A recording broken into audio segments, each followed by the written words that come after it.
Oh, hi! Welcome to Sewing Nerd Studios. I am Jo, and this week we're gonna make a little present to send to Hank Green. Now, I don't know him personally, so I don't know if this will actually get to him or he'll ever see this. Few people publicly dislike Elon Musk more than Hank Green, so he gets a little treat this week. I'm scared. I'm sick to my stomach. I'm upset about what happened Monday. Today is Tuesday.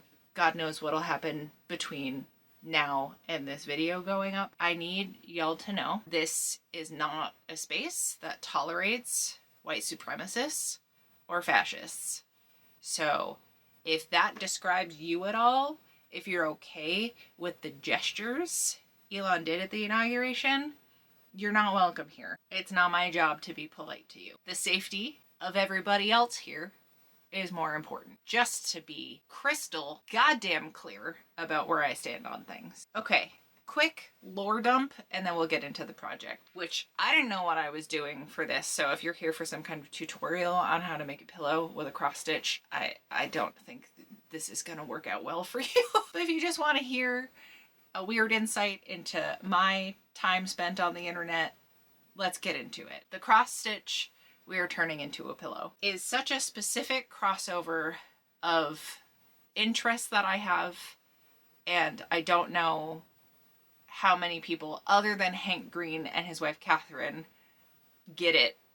So if any of you listen to the McElroy brothers, this is partly a reference to a Vine that Griffin McElroy posted too many years ago, where there was a vacation spot he was staying in. I think it was like some kind of beach house with his family, and there was a plaque on the wall in the bathroom, this little like painted floral thing, and it said Pipes room, Pipis room. I don't know if anybody ever figured out what that means. I don't know, it just delighted me, everything about it. So I've seen people cross stitch the Pipes room sign. Jump to Hank Green of the Vlogbrothers. Upsettingly, I've been following this man's career for half my life now, because in 2007, the year I graduated high school, which this will be the 18th anniversary of, which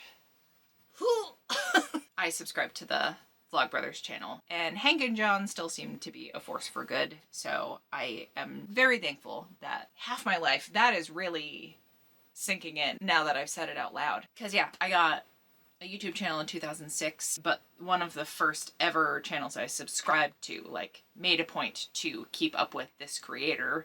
Creator wasn't even a term at the time. It was the Axio Deathly Hallows video. And I felt like I was late to the game. I wonder if there was a way to tell like what number subscriber I was. Not to be like, I was into them before they were cool, but I am wildly curious because, again, I felt like I was behind the times because I had like months of Brotherhood 2.0 videos to catch up on, which was nice to have the backlog because I just marathoned all of them probably in the course of like a week. But anyway, Hank had a intermittent, we'll say, podcast. I don't know the last time they posted anything, but him and his wife Katherine did one called Delete This, and it was mostly about her telling him to delete his Twitter. She's like, just get out. Why are you still on Twitter? And there even arose a segment was like, I didn't at Elon Musk this week. It was wildly entertaining. So this is why this project has been prompted this week. It's a culmination of a few things, because in addition to this cross stitch being in my like on deck, do something with this soon please project pile, I also did a lot of stress cleaning this weekend. Can't imagine why. Discovered this pillow form that has been sitting around probably for a decade. I don't know, this just felt like a good congruence. Is that the word I'm looking for? Am I subconsciously trying to use big words in the off chance that Hank sees this? So to bring the two worlds together, the McElroy verse and the Green-averse, is that the hashtag Hank and Katherine wanted people to use on Twitter was piples. I don't know, it was like a mispronunciation of peoples or something happened. They were like, how did this even get started? So every time I saw that, I heard like Pipes room in my head. And then realized I can make this pattern into a funny crossover hit. So I spent an alarming number of hours working on this cross stitch here. Also, spoiler alert, this is how the pillow came out. I think it's funny. It just takes a very specific person to understand what's happening here. So hopefully this gives a little bit more context in case you ever saw the original post of this or the post of me sharing the audio of the podcast, delete this, where they saw it. Like I did hashtag piples on Twitter back when I still had one. They happened to record an episode like shortly after I had shared that, and there weren't a lot of people using that hashtag, especially because they hadn't posted in a while. And they saw it. Joe Bauer, thank you for sending in the Pipples room cross stitch after the Peepus room from Griffin McElroy, who we also quoted earlier this episode. Indeed. Because they seem to appreciate the joke, and I don't know. I'm not going to use this pillow now, and I don't know what else to do with this cross stitch. This feels like the right use for it. I don't know Hank. I don't have his home address. I wouldn't share that if I had. There's a P.O. box for We're Here, which is like a newsletter that Hank and John send out, I think once a week. Usually, it doesn't matter what day. It doesn't matter what day. If you're signed up to it, you know what I'm talking about. If not, I will put a link somewhere. I don't remember where I saw it or first heard about it. But, I was gonna put a tag on it. I should probably still do that, huh? I guess I can sew it. Yeah, I'll sew it to the back. Ooh, I even have these rainbow ones that I put together. Not that you can see that at all. Let's do the beauty influencer thing, huh? With my super clunky wrist brace. Can you read it?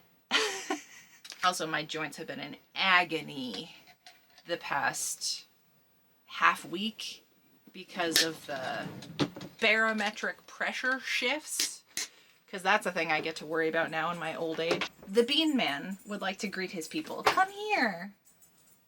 What you doing, Peanut? Bert wanted to say hello. Oh, you're so stinky. You're so stinky. He lost a couple more teeth in the past, month. He seems unfazed by it. He's still eating fine. He just makes a mess when he's drinking water because his tongue is lolling every which way and he doesn't seem to have control over it, but he's still so cute. He's going to be 17 soon, so he's trucking right along. Yeah, you're doing great.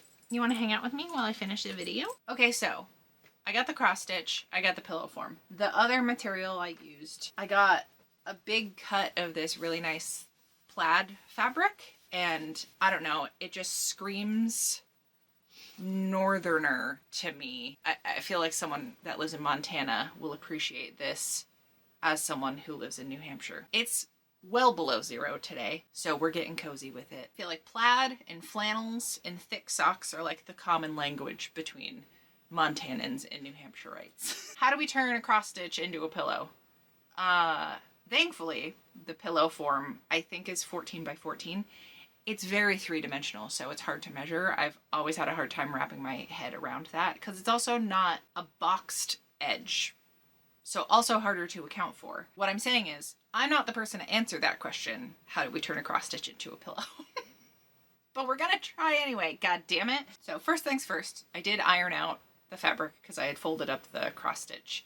And also, when you're actually stitching it, even if you have it on an embroidery hoop, it can get a little bit warped. So I think that was helpful in getting it to lay nice and flat. I had a lot of that plaid fabric, so I didn't want to press out the whole thing. So I did end up just measuring out the bit that I needed.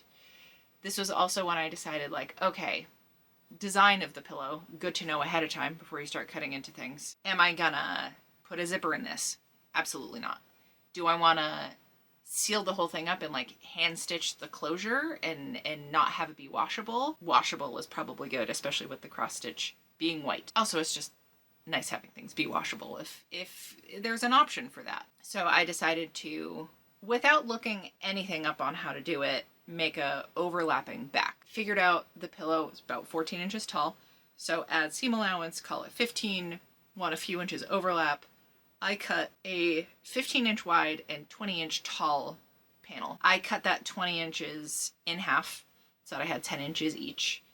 Then I did a small folds on one of the long edges, and then, I don't know, tried to do math. It was kind of clunky. If I can wing it and come out with something okay, you can figure out something just as good, if not better. But I thought, okay, if I want half of 14, that's 7 inches, let's add an inch and have that be the overlap width. So I did a second fold that turned that initially 10-inch long panel into an 8-inch panel by 15. So I just did that to one of the long edges on each piece after I cut that big long piece in half. Then I overlapped that nice clean folded edge so that the total height was now 14 inches. Just a little stitch on either side so that things weren't flopping around all over. I went to put the cross stitch panel, which I cut down.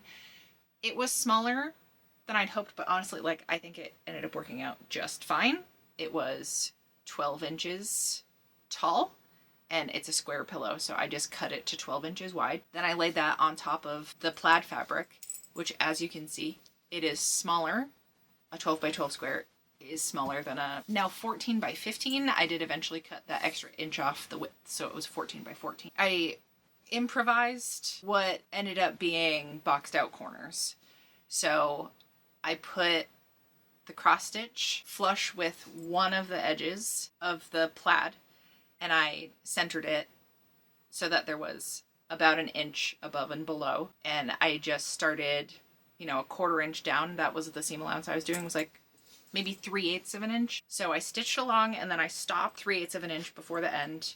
And then I did this little tuck. Again, I was just winging it.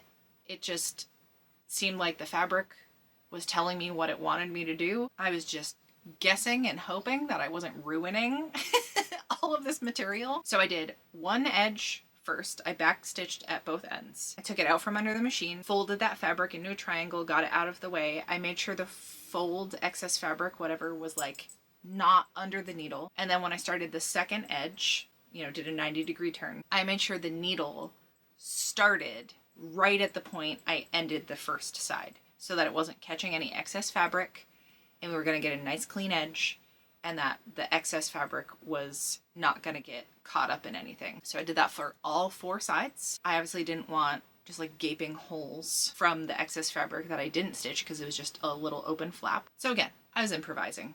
I should have figured it out sooner, but we're noodling. It's okay. So I stitched it shut, but that edge that I did wasn't the edge I needed to stitch, but it didn't harm anything. So then I stitched all 4 closed, and then when I went to flip the pillow out, right sides out, I realized like, oh, there's going to be this weird like sticky outy antenna bit on all 4 corners. I don't want that. So let's go back in. We'll stitch 90 degrees across that triangle. What ended up being like when you box out corners on a bag and you want that more 3-dimensional shape to it. So I actually ended up getting this nice edge that both accounts for the fact that the front is smaller than the back panel, but also that like there's depth to the pillow form. It had to go somewhere. So kind of accidentally, I think we came out with like something really good. Genuinely surprised how well that came out. The back flap, again, I do wish I had more overlap, but we work with what we have. We channel our inner Tim gun. I realized, oh, this is a perfect opportunity to use some cam snaps, which are just like the plastic snaps. This is a absolute mother load that Jeanette sent me. So thank you again for this absolute horde of them. I had 1 set of orange ones left that matched this, so I did one of those in the center. I figured to make this look a little neater and also add some of my color blocking flair, I added a red and a blue one as well, just to keep it nice and shut. There's not only strain going on this one center snap, and it can kind of be dispersed between the 3. And I just think it looks neater. So now we've got these 3 guys back here, and I really like how it looks with the different colors. If I was channeling my inner Hank Green, what choice would he make? The fun one. So that's what I went with. Now I have a pillow. Maybe I'll never hear anything about where it ended up, focusing on this project. And I've actually been re-listening to the audiobook for An Absolutely Remarkable Thing, which is one of Hank's books. It's that and A Beautifully Foolish Endeavor. I like them a lot. And yeah, like, I didn't know what else to do with myself today. I don't even know what time it is. It is 11:30. So I'm gonna make myself a nice big breakfast, hang out with my little bean boy, my sweet little possum weasel. Yeah, again, it's really cold out, so I think I'm actually gonna hang out with him maybe by the wood stove and edit on my laptop for the afternoon and just try to not be on social media. However long I need to stay off of it, because I have not been in a great place mentally. But doing a little project like this is 2 more things off of my pending tasks pile, because I've had this cross stitch sitting around for forever, needing something to be done with it. And then this pillow form is finally out of my hair. I feel good about, like, I accomplished something. I'm very proud of how it came out. I think it looks really good. Maybe it'll get to someone that I've appreciated the work of for a long time. As always, I could not be doing this work without those of you over on my Patreon that really make me feel like you appreciate what I put out as well. And I hope those of you that get the mail time perk liked the thing I sent. You all definitely should have gotten it by now. But I learned that you can iron on velvet with lino blocks and like print in a way. And I'm absolutely losing my marbles over it. I have so many ideas in mind. So I tested out a couple of my designs. I also have more cryptid art I want to make. There's projects on the horizon. As you can tell, I'm a little scatterbrained. When am I not, though? Like, is this really out of character for me? Probably not. But I hope you're taking care of yourselves. Let's do some water. We can't only drink coffee. Give your pets some extra scritches for me. I will see you back here with another video in 2 Fridays. Thank you so much for hanging out. I'm really glad you're here. Per usual, chaos was ensuing. We're going rogue. I'm in danger!